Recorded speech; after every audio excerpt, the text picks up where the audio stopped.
Hey, what's up? What is up? Doggo Vloggo. Once again, episode 2. It's 6 a.m. in the morning. 6 a.m. in the morning, beautiful sunny day. Beautiful. And I'm stuck in shitty traffic on the freeway. A freeway at 6 a.m. in the morning, and I'm going 50 k's an hour and I'm falling asleep. This sucks. This sucks. That's why you gotta leave at like 5:30 in the morning to beat this shit. Oh well, sometimes it happens. It's not too bad. I'm not in a rush, so I'll just have to go slow. So I thought I'd chat to you guys because I'm falling asleep. Doggo Vloggo Episode 2. What do you reckon of the name? Doggo Vloggo? I don't know. Probably shit ass, but it's all good. It's all good. What I was going to talk about today. That's right. I thought it would be cool to actually last night I got asked a question of, hey man, how did you get the name Doggo? And I was like, oh cool, I'll tell you. It ended up being a longer story than I thought, so I was like, well, I don't know if I've ever told you guys on YouTube how I got the name Doggo, so that's a pretty cool story. I'll say it to you guys. So I'll take you back to maybe 1998, 1999, 2000, around that time. I can't really pinpoint it. Probably around 98, 99. And I told you guys I'm a big fan of wrestling, the WWF at the time, the Attitude Era of D-Generation X, you know, DX, suck it, and stuff like that. I was such a massive fan. I was what, 17, 18 years old, just loving life. I wasn't really working at the time and just playing video games all the time, being a real bum, to be honest. But the main thing in my life was actually a thing called Zone 3. Now Zone 3 was a laser sport where you chuck your pack on and you got different colours on 3 different teams, and you got a gun attached to it and you shoot dudes. Now you got like 10 or 12 minute matches and 3 bases, and you got to take their base out while shooting, you know, all that kind of stuff, chest shots, back shots, shoulder shots. Pretty fast paced game. And I was heavily into it, heavily. We played every single week on a good league in the city. I started doing that maybe when I was like 16, something like that, when I was in high school. It wasn't until about 18 when I started doing the actual social league, which was pretty competitive and stuff, but really good fun. So when you go to Zone and you start in a league or whatever, you get a little chip. It's like a memory card, and it's like it saves all your stats of all your games played and all that sort of stuff, accuracy, kills, averages, scores and stuff like that. So every time you start a game or just about to start, you log your little chip onto your pack, and that's sort of your, you know, your character is going onto that. And so everyone has a character name, so that when you come out after the game, you look at the big screen, that all your scores and your name's on there with your score and stuff. And alias, I think they call it your alias. It's like a video game character's name, you know, everyone puts a name up. So I think it was around 98, 99, we made a team at Zone 3 called D-Generation X. I hooked up with a few mates, and we were all big wrestling fans, and we're like, oh, what should we call our team name? Yeah, DX, that'd be awesome. You know, one guy would go HBK, another guy would go like X Park, and and I ended up going Road Dog. Oh, you didn't know? Your ass better call somebody. So the Road Dog was born from me because I was like, he was my favorite wrestler at the time from '98, the New Age Outlaws, the tag team champions. They were just awesome, man. They were like pretty rebellious, and you know, Road Dogg and Mr. Ass, they were awesome, and they ended up joining DX a little bit after they formed with Triple H and HBK and China. New Age Outlaws joined them, so they were part of DX for a long time, and Road Dogg was just my favorite wrestler, so that was easy for me to choose Road Dogg in a team of D-Generation X. And we teamed up at League and stuff like that, and we became a pretty good team, man. We won the championship twice, maybe 2 or 3 times out of, I don't know, the space of a year. And it was, you know, maybe a few seasons during the year, which is pretty good, and we were one of the best teams. And during that time, I think at the end of that run,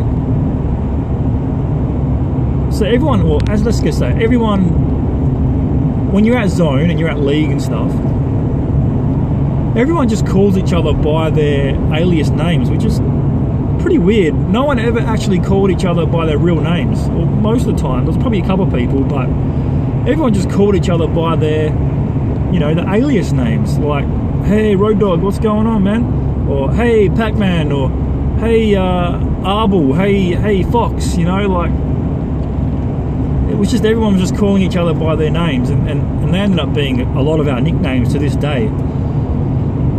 So everyone was just always like, hey, Road Dogg, blah, blah, blah. So yeah, anyway, we ended up maybe a year or 2 into it, and then I met another mate, Robbo. His name was Shadow, and he's still a really good mate to this day. Hang out all the time, and he ended up joining DX, and he came in as Mr. Ass, you know, badass Billy Gunn, Road Dogg's tag team champion partner, and he changed his name to Mr. Ass, and we just like hit it off. We were like, ended up becoming really good mates.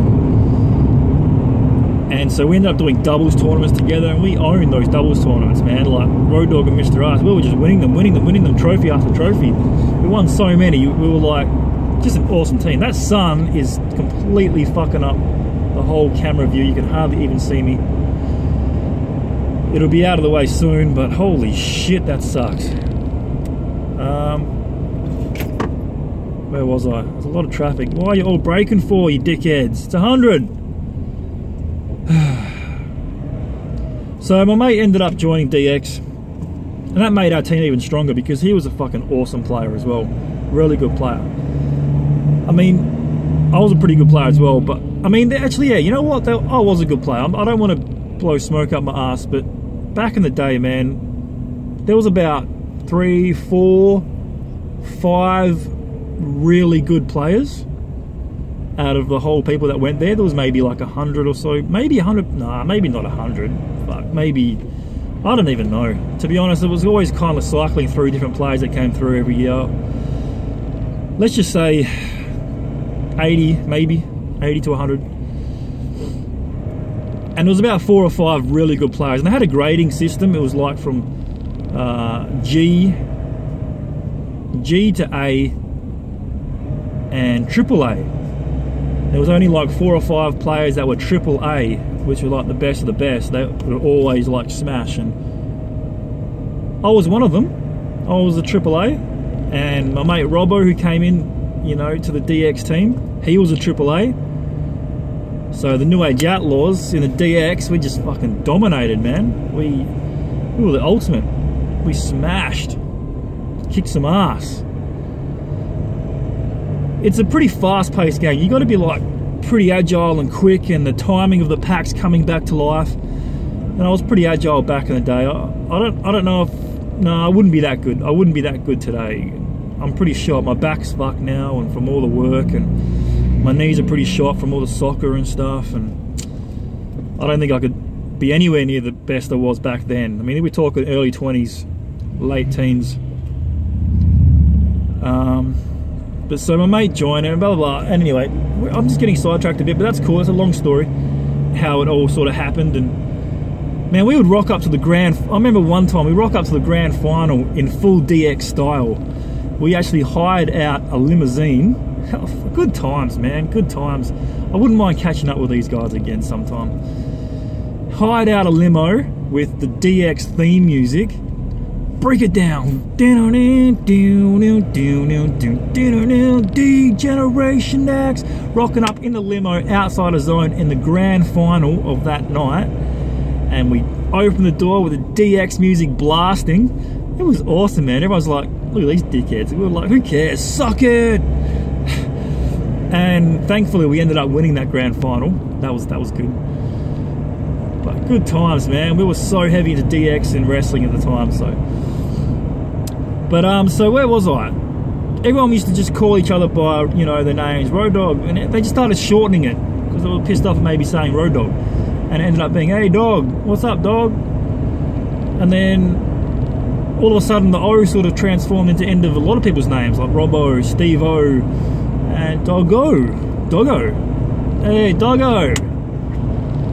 And that's stuck ever since. And then maybe like a year or two later, so I had the name Doggo, and a year or two later I was on the internet and I was looking up, somehow I ended up looking up real wrestlers' names, the real names of wrestlers. And believe it or not, Road Dog, his real name was Brian. That's my real name. I mean, that's my name. My name is Brian. And I was blown away that his real name was Brian. His name's Brian Jesse James, or Brian James Armstrong. And I was like, that's fucking cool. I didn't even know that. And my nickname's Doggo, named after Road Dogg, my favourite wrestler. So that just stuck all these years.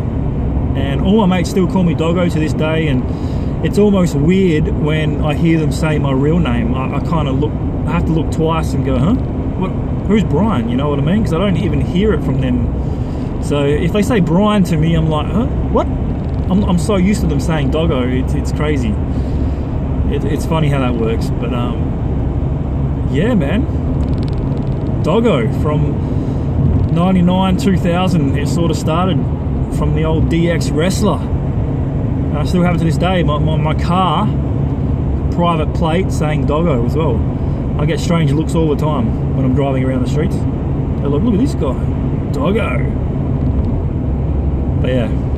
Anyway, I thought that was a pretty cool story. If you don't know how I got it. Zone 3, good times, man. Good times. We were like, we ended up going to the national championships in like 2000, 2001, maybe 2002, 2003. I don't know, something like that. We ended up going to our first national championships representing Northbridge, Western Australia. We were super confident because we were like, we were the best, man. We were the best. We got, not really 5 of our best. Oh, actually, we did get 5 of our best. I'm pretty sure we had our best team. The good players, the really good fucking players, man. And we went over there and very, very, very disappointed.